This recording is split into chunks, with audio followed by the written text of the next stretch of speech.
Hello, time for a new video, I guess. This week, we actually got a new series. One thing I forgot to mention last week when Mama Yu Yu ended is that usually when a series ends, it's followed by like two other series ending in like the next couple of weeks. And the following week, it sort of gets replaced. So the new series that we have is called Astro Royale. The first page that we get of the story is sort of like these meteorites coming like to Earth, and sort of like hear someone on the news talking about it, and basically tell like grab something important, and then you like make a wish. So we cut to our main character, Hibaru, who is the son of this Yakuza boss. So he's like a member of the Yatsurugi family. He likes to sort of act like a Yakuza member, but he's like actually really nice.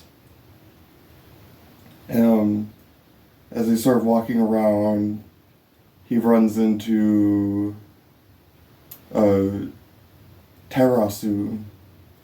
who is the 12th adopted son of this Yakuza boss. So Hibaru is like his only like blood relative son, and then he has like 12 like adopted ones. We find out that like today is actually the funeral for their dad. So they head there. We meet Ko, who is the 11th son. Sort of like picks on Hibaru, and the only reason I'm mentioning him is because he was on the like color spread, so I guess he's gonna be important. It's such a minor scene.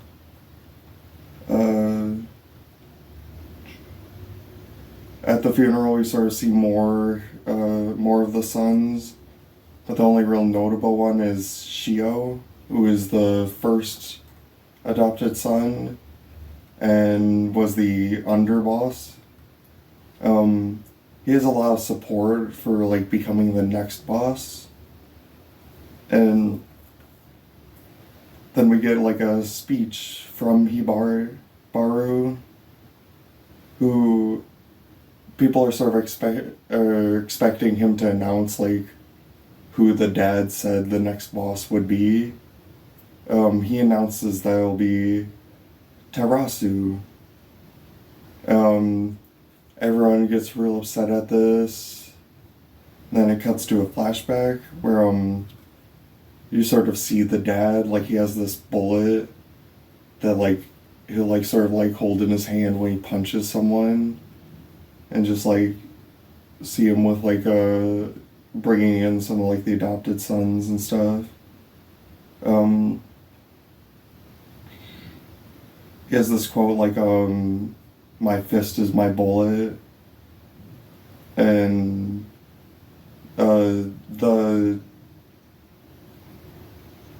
family is sort of known as, because it says that their like bond is thicker than blood, so they're the name of their sort of organization is called Diamond Blood. We find out that the dad's like last wish was for Hibaru to be the next boss, and Terasu like to become the underboss. So he gives Hibaru his bullet pendant and Terasu the shield pendant. So we sort of cut back to those two talking to each other in the present, and then the meteorites start coming, and they start causing like all these explosions and like destroying the city, and a building comes like flying at them. Terasu pushes Hibaru out of the way. So Hibaru starts like trying to like punch the building, and it isn't working. Then he sort of like hears this voice, the like it's like, you shall be gifted the power you seek. That pendant that has connected you to the stars to give you the power to grant your wish. ... Astro. And as he's punching the building, he sort of gets like this pep talk from his dad.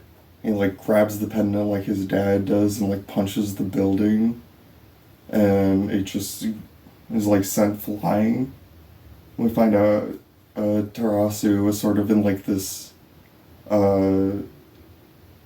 divot, like sort of crater under the building, so he was actually like safe. So as they're getting out of the wreckage and stuff, they see the city and like how it's just destroyed, and then we get like sort of cut to like different people, and they're all getting like similar powers, including some of the other brothers. So I think it was like all right start to a story. We'll see where it goes. And I found out about this recently. It was made by the same person who created Tokyo Revengers. So that's pretty interesting. I've never seen Tokyo Revengers. I know nothing about it. So if you like that, you might like this. Moving on to Undead Unluck, we start off with a character poll. So like probably a month or so ago, there was you could vote in like who your favorite character was. So number 1 we have Fuko, the main character, so that makes sense. Number 2, I wasn't really expecting Tatiana, because she hasn't been in the story for a while. Third is Feng, which I understand that one. Fourth is Julia/Juice.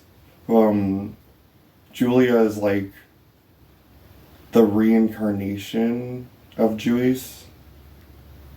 And number 5, Andy. 6, Nico. 7, we have Sean, who's like him in Loop 100. It's probably my least favorite character, but him in 101 is like one of my favorite characters. And then 8th is Ano Un, who's another one of my favorite characters. Tella is number 9. 10th place is Billy. 11th is Gina. 12th Shen. 13th Mui. 14th Victor. 15th Rip. 16th Void. 17th Chikara. 18th Ishin. 19th Top. And 20th is Latla. So that's them. So let me know your favorite character if you guys read this series or not. Back to the actual story, titled Strong Mind, Strong Body. We got Fang here, and you sort of getting him caught up on like what's going on. Starts fighting the dragon, and he finds like on apparently there's a thing in like with myths with dragons that there's like one scale in its body that's going in the opposite direction, and that's sort of the weak point. So he attacks that scale, defeats the dragon, and then Language's like nose sort of starts bleeding.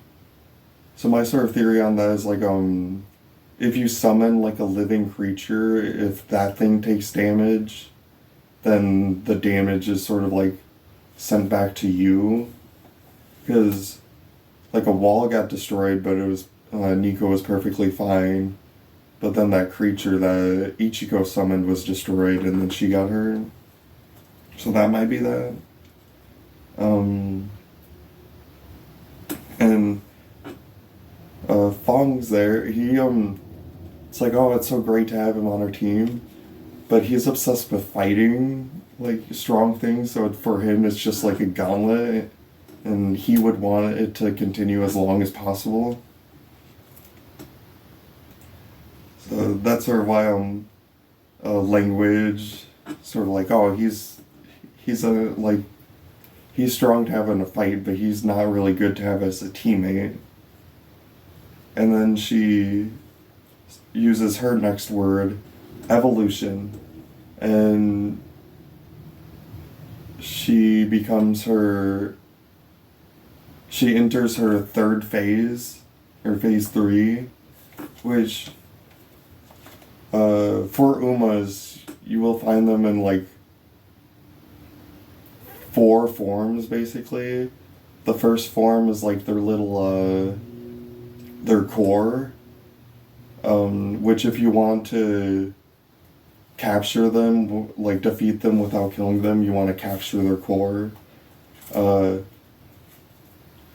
Phase 1, I don't think it's ever mentioned that we actually see like anyone in their phase 1, so I don't really have any examples of that. Phase 2, I feel like most of the Umas you see are in their phase 2 form. So what they were fighting currently was Language's second phase, and now she's into her third phase, which she looks, in her second phase she looked more like a kid, in her third phase she looks more like an adult, and in her second phase she had what I assumed was looked like the Colosseum, like as a hat, like the Roman Colosseum. But now that she's in her third phase, like it's like all built up, and it looks like the Tower of Babel, which makes a lot of sense for like what she is. I thought that was so interesting. I'm so glad that I realized that by myself. And I looked up an image of it. I'm like, oh yeah, that's definitely the Tower of Babel. Then, with this new phase, she becomes like more powerful and adds a new rule to the game where you have to like add 2 words at once. And then she continues to add Latin, and using the Latin word for evolutionist, she uses the S to summon Sol, and then uses the L in Sol to summon Luna. So we have the 2 god characters, the sun and the moon, appearing. Well, they're not completely like the gods, they're just like replicas. Like Lon mentioned, she can barely, even as strong as she can't replicate them fully. Then we have like a fight between Nico and Fang as they're arguing how to sort of like tackle the fight. Fang says like, oh, if you want to beat her, then why don't you just let Ichiko die and awaken your power? And sort of showing like his cold-heartedness, where if it will make someone stronger, he'll like kill someone. that's more of how he acted in Loop 100, not necessarily in Loop 101 anymore. But Nico mentions, like, yeah, if this was like 43 years ago, like, I would. But Fuko sort of like taught him how it's better to work together with someone. And so Fang decides to like help them out and like ask like, oh, what's your word going to end with? And it's uh it's like either toe or do. So Nico, his word he uses is absolute nulla zeta rado, which means absolute zero. And then Feng uses tofu dando kyaku, which means eastern wind's ballistic kick. And Nico mentions like you have like a move like that, and I was like, no, I sort of made it up on the fly. So, with her entering phase 3, I assume this fight's gonna be over in a little bit. The fights last like, I don't know, 5-10 chapters maybe. Next up, Blue Box, titled "She Really Is Tough."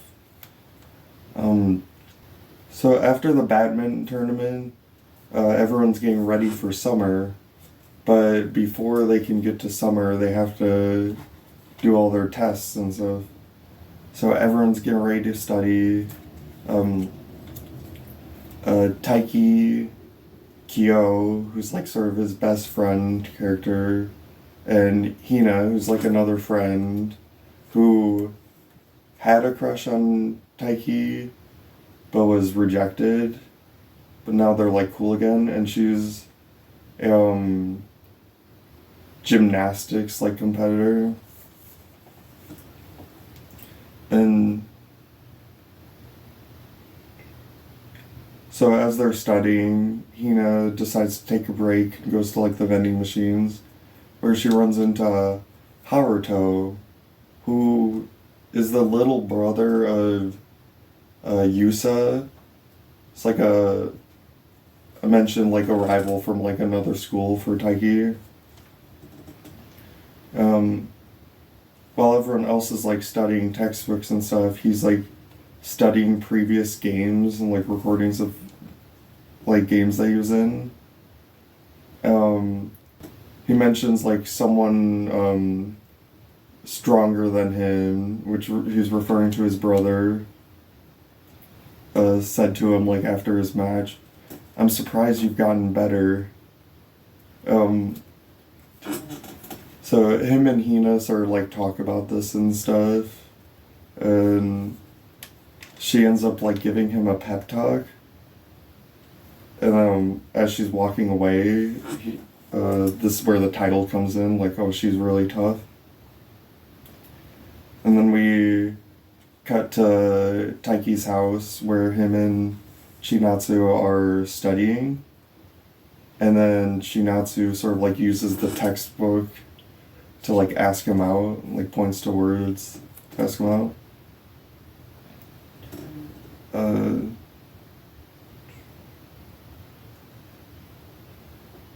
Mission Yozakura Family. The title being Precognition. The chapter starts off with like an older version of Hifumi and Alpha, and they're sort of like acting like thugs and stuff.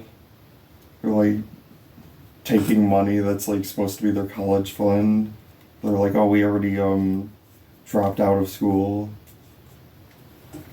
And turns out it was just like a vision of like a possible future that everyone's like looking through a monitor using Alpha's blooming.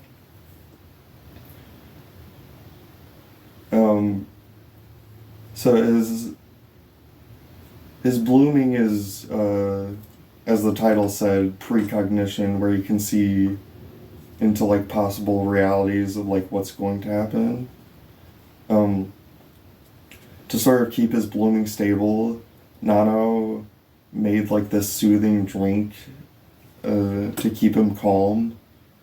How they're sort of like using his blooming to get to the screen is him, Kengo, and Shion all have like these like headsets attached to their heads. It's going from Alpha's blooming to Kengo's, who's using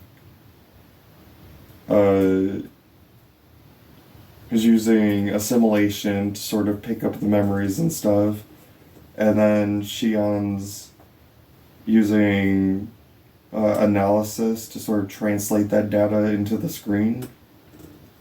The further into the future you go, the less likely something's gonna happen. But like the closer to the present, the more likely that thing's going to happen. For instance, like Kyoichiro is like, oh, he's gonna have a bump on his head.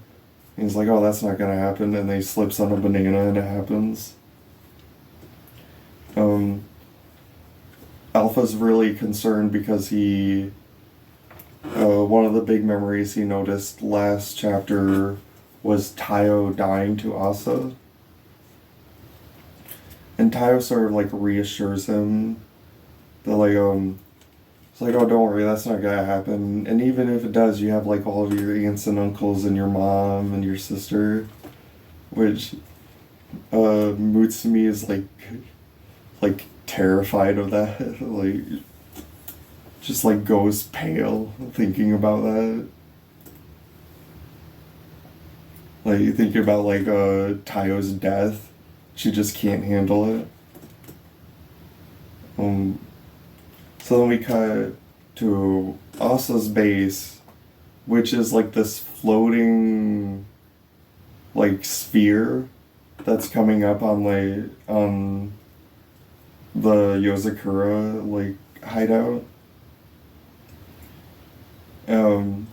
Futaba earlier, while everyone was like messing around with like the futures, she like left, and so she was going up to like the base to like knock it down, and Asa seems like really chill about like what's going on. He's like, oh, everything's like everything's sort of like in the possibility of what I planned for. So while everyone's getting ready to fight, Mutsumi and the twins end up going with like Ai and Ayako. Ayako is like a maid for the Yosakuras, and then Ai is sort of this kid they adopted into the family after one of the battles that they fought. Moving on to the next story, Akane Banashi, titled Today's Star. We start off with Chocho, who's another Rakugo performer. He's giving a speech for his apprentice, Asagawa, who's sort of the reason this like performance is going on that Akane performed in. So Asa performs, and then we cut to like this party that's everyone's having, and people are getting drunk, crying, hugging, and like dancing. And then after the party's done, Akane runs into her dad. He's like, "Oh, let's talk." So that's gonna be the next chapter. Them talking. Next story, Witch Watch, titled Monster Parents. We start off the chapter with Nico sort of practicing practicing her cartwheels for a play her elementary school is going to be doing. Morihito sort of like pushing her to practice because he wants her to do well. And at a certain point, Nico just gets upset at him. And so then we cut to the day of the performance where we meet one of like her friend's moms, and she's sort of like concerned about like if Nico actually is a witch or not. And she starts asking about like the Nico's family. And so Nico mentions she doesn't have a dad and her mom isn't really around. It's like, oh, what's your home like? So Nico mentions like she's living with like a bunch of people who are not adults but not kids, and none of them are related. Which like makes the mom like concerned. She asks them like, oh, what are they like? And Nico mentions that they're all monsters, which the mom thinks they're like bad people, when Nico's referring to like they're actually like really monsters. So she sort of thinks of them like they're like a gang or something. You have like Bon and Kanchi show up. They sort of like look like they'd cause trouble. And then you have Morihito, who's like angry at Khan. And just like actually like hits him in the head. I think it was like something about like Khan took his shoes, and so he had to like go looking for like another pair.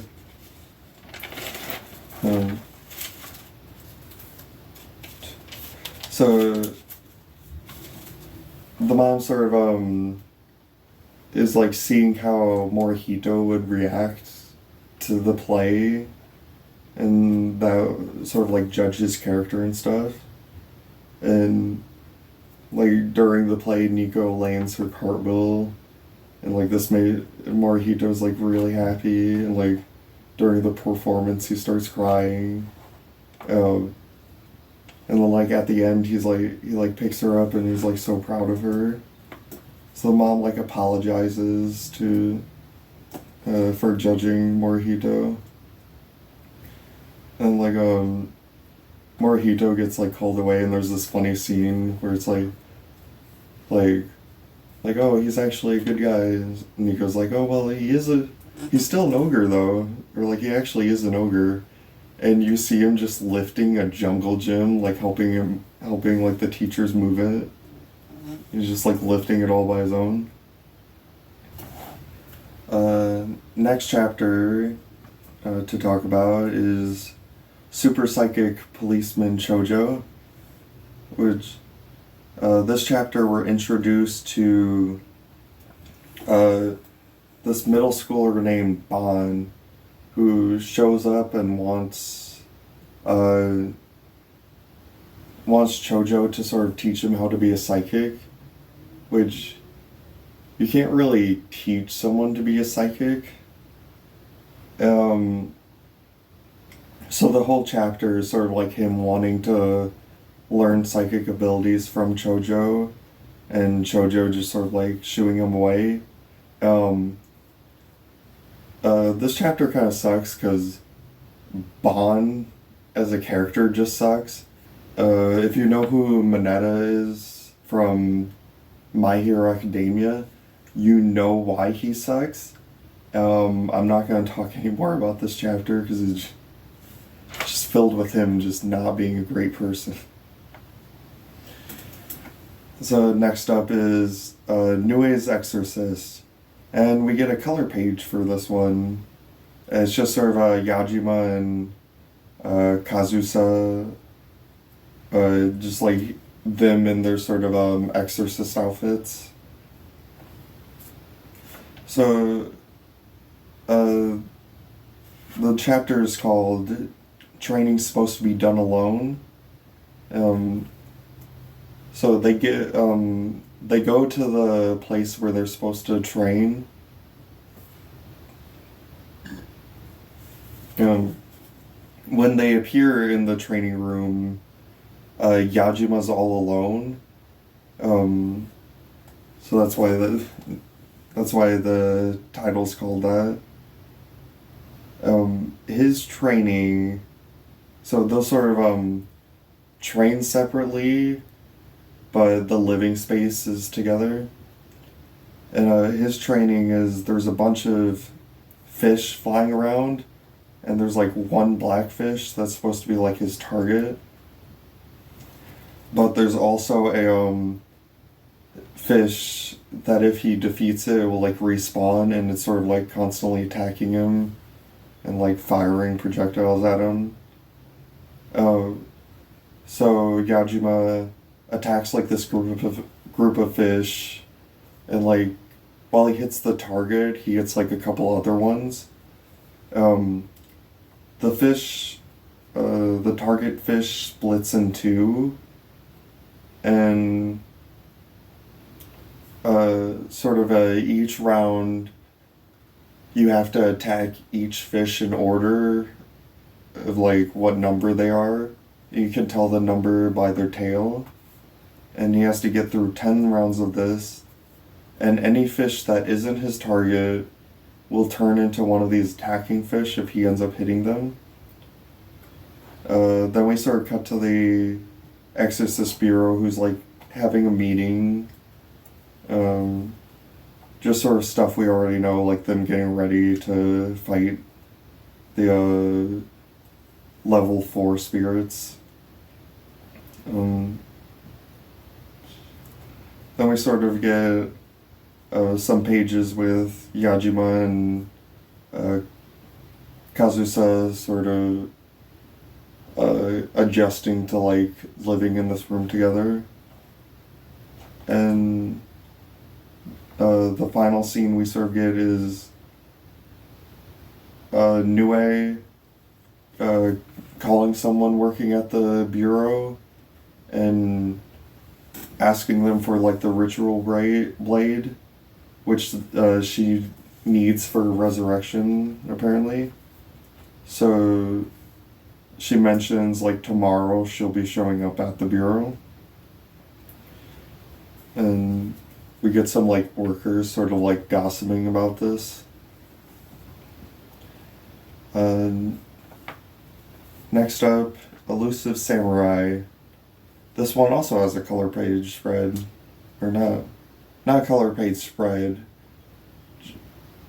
Not even a color page. This one doesn't have a color. It's just done in black and white, and it's just the group playing with like these big Legos. The title of the chapter is called Stewards. We get Kasuga, who's Aki's steward. They're sort of playing after like losing the last battle. He's going to like take a small group and like hold up on a mountain to sort of attract everyone's the enemy's attention while Aki flees somewhere. Aki's force is invited to Kawachi, who they're like a big city, but they don't have an army, so it will like help having Aki there. And so Kasuga, since he's going to be like leaving on his own, he entrusts his job to Shizuku. Then we get a scene with Takayuji and his steward, Morunaro,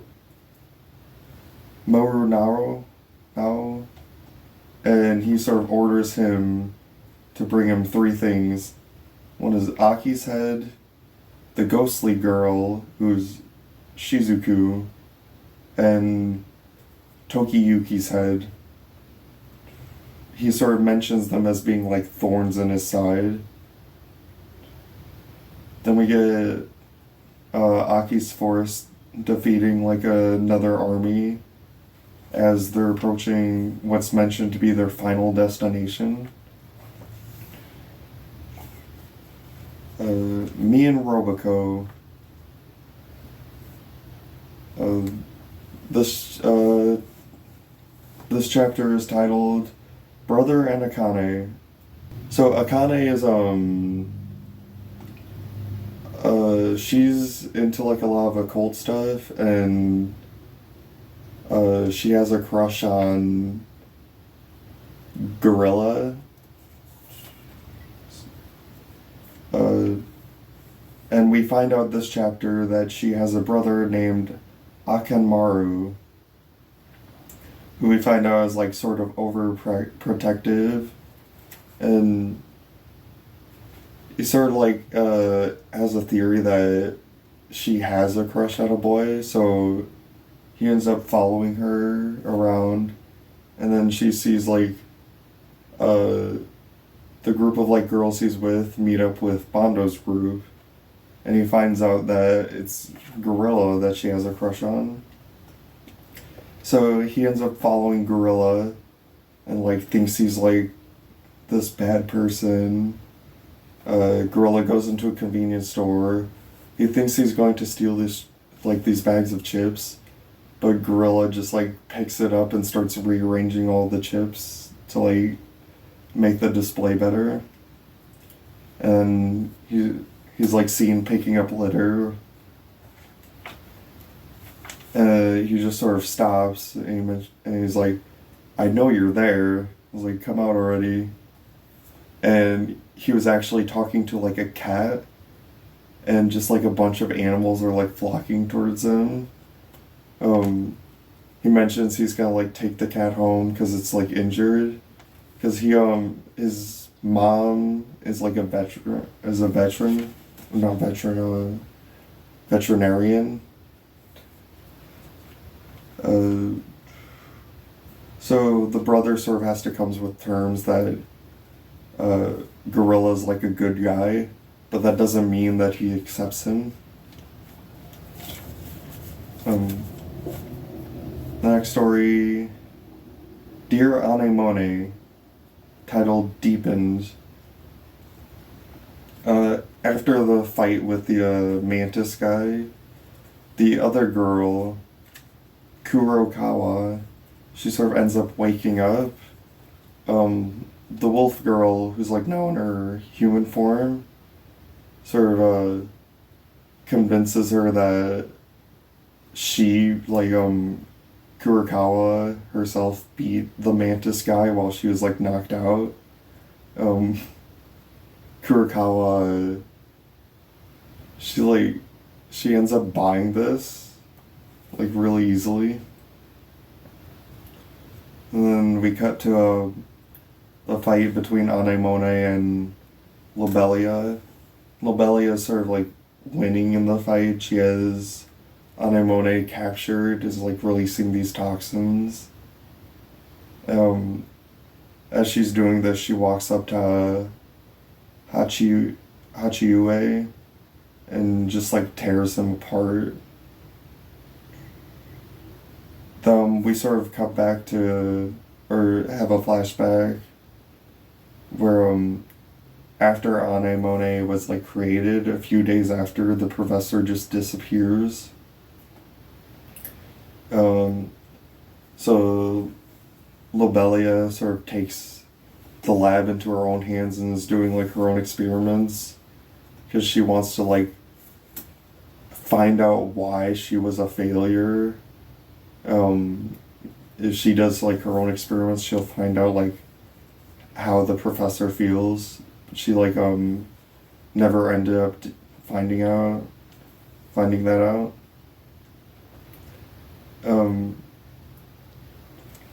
She uses these experiments and turns Anemone back into like the flower that she originally was. just starts like stomping at it because she's jealous of Anemone. Um, but one day, Anemone gets stolen from the lab, uh, and just like disappeared. The little Lobelia just doesn't care because she's like, it's great that she's gone. As she's going to like finish Anemone in the present, Hachue protects her, uh, and he's sort of like alive still because him and Anemone are like sort of fusing together. Sort of mentioned that their like compatibility has like deepened as they're like slowly sort of coming into like the same page.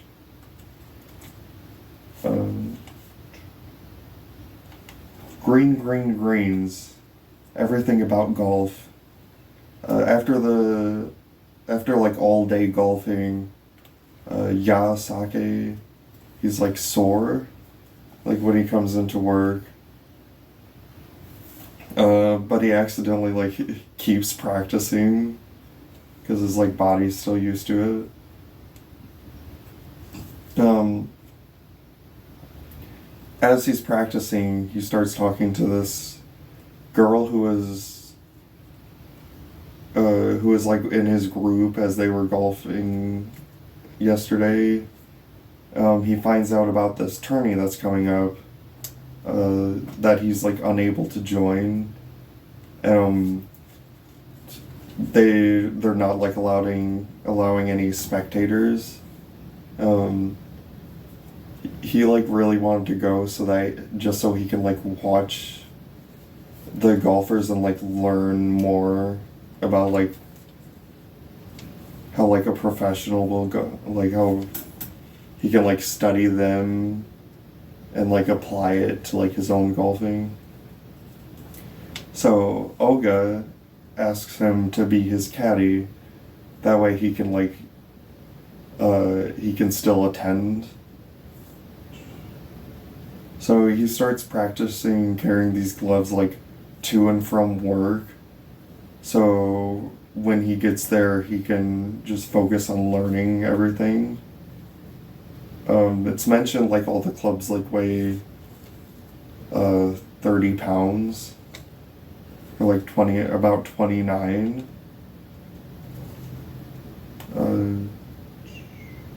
And so we end off with the chapter like being at the start of the day of the tourney. So we'll probably see more of the tourney next chapter. Kill Blue, the legend versus the best. Last chapter, we had Ogami sort of catching up to the boss of Jarden in like his adult form. So we cut back to sort of see like how he got away from like the girl in the bunny costume.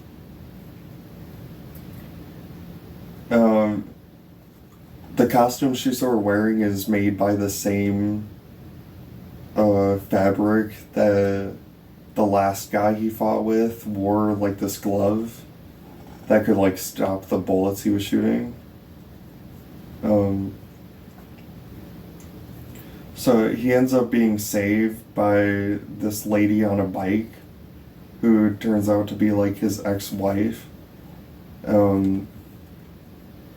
She shows up to like help save the home ec club, and she mentions like if it was just Ogami she wouldn't have bothered.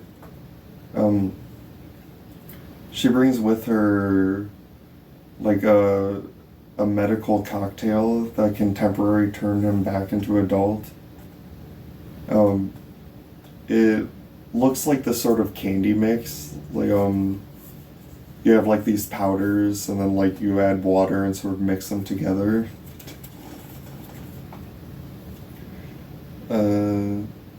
So while he takes her bike and catches up with the boss, uh, she takes his glasses so she can fight the bunny girl with the help of Nekota.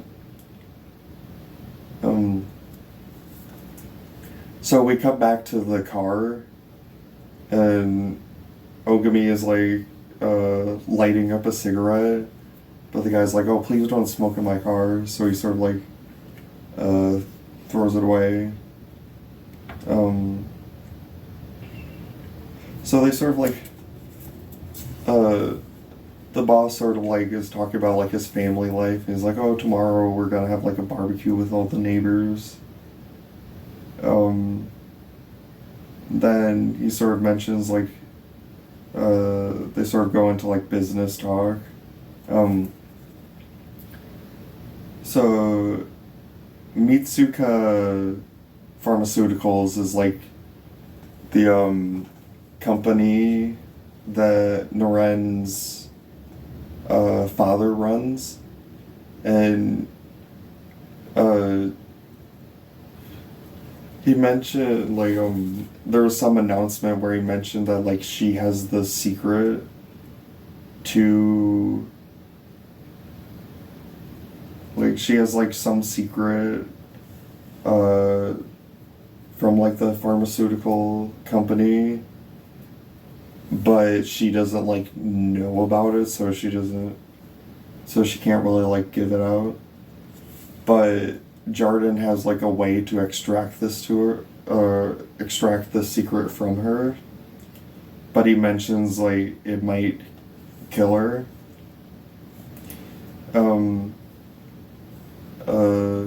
Ogami sort of relieved because now he can kill the boss without any regrets of like killing an actual nice person. So he starts smoking again. And he's like, "I told you not to smoke." And he's like, "I don't care." Just like they choke on my secondhand smoke. And then they start having this shootout in the car.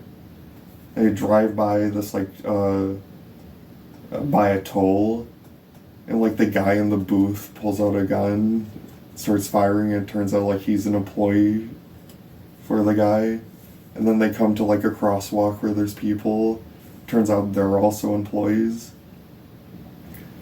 So eventually they get to like this parking lot where the bus is, and this is where the real fight can begin. And our final story today is Two on Ice, titled Last Chapter, Let There Be Light. So this is the next series that is going to be ending in like this wave of cancellations. The next one I think is going to be Shadow Eliminators. I think that one's like wrapping up pretty soon, so that's probably the last chapter next week.